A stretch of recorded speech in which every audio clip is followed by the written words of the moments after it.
Non-settler primitive people living along the riverbanks and on the shores of seas and lakes learned how to catch fish by watching how other species hunted.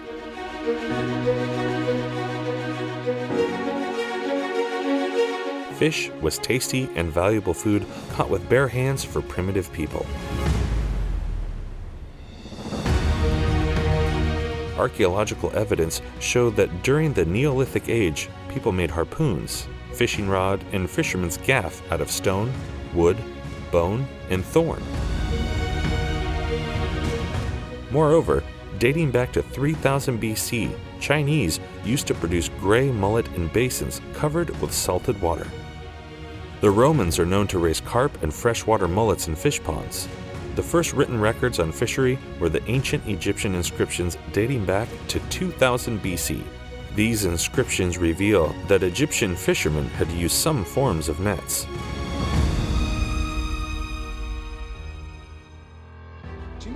It is known that Chinese fishermen used ice to gather the frozen lakes, rivers, and ponds to store fish.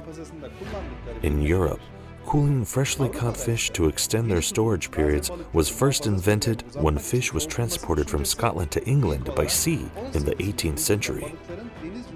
At the end of the 19th century, mechanically produced ice on the fishing boat changed radically the life of fishermen. However, some cooling systems had been developed after all. Among the developed systems, none was as useful as the ice used to cool fish.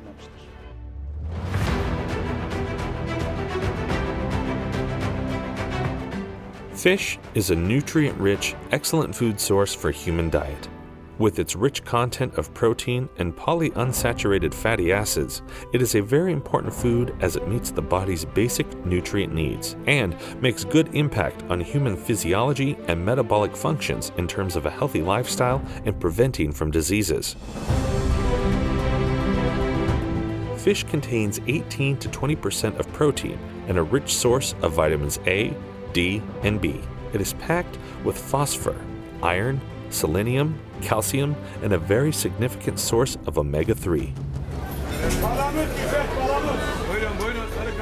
Fishing and seafood industry is a very important source of food income for hundreds of thousands of people around the world.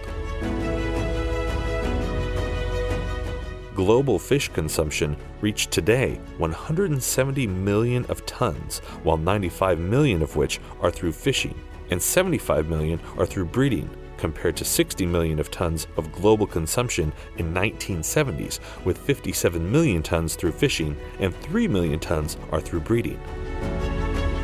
Consequently, the global per capita demand reached a record value of 20 kilograms due to the dynamic growth of fish breeding. Thanks to governmental subsidies, China is in a leading position with a production of almost 50 million tons. They mainly produce saproninads.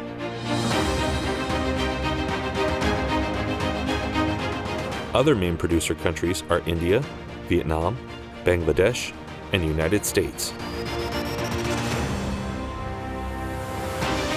4 species of commercial value are tuna, lobster, prawn, and cephalopod.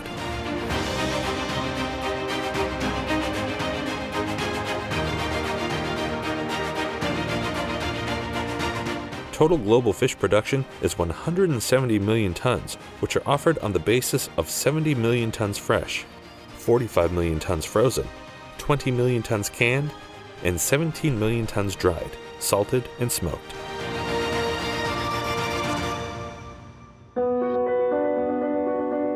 The European Union by far was the largest import market in 2014 and 2015, followed by the United States and Japan. Fishing industry is the primary industry for revenue generation, employment, food safety, food and foreign currency income for many developing countries. Fishing export of developing countries in 2014 was $80 billion US.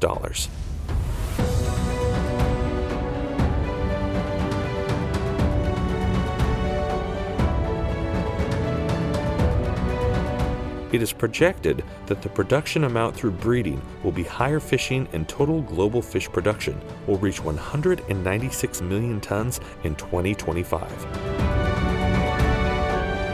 The reason behind this increase is rise in income, urbanization, improvement in storage capacities, and distribution facilities.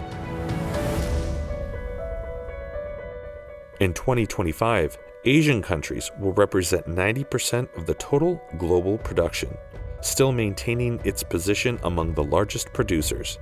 It is estimated that one other significant increase will be in Latin America, particularly Brazil and China, with a production of 60%.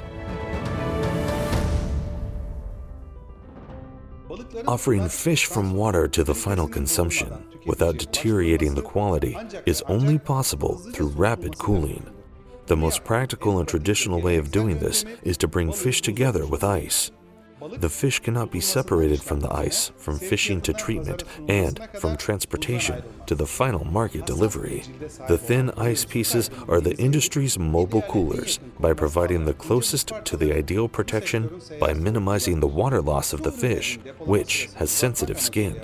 Freezing process of seafood to extend the storage period plays a crucial role in controlling foodborne pathogens. In fact, seafood are shocked in negative 35 degrees Celsius rooms to be kept for a long time. Frozen seafood is then packaged and labeled. Labeled products are stored in frozen storage rooms under a temperature of negative 18 degrees Celsius.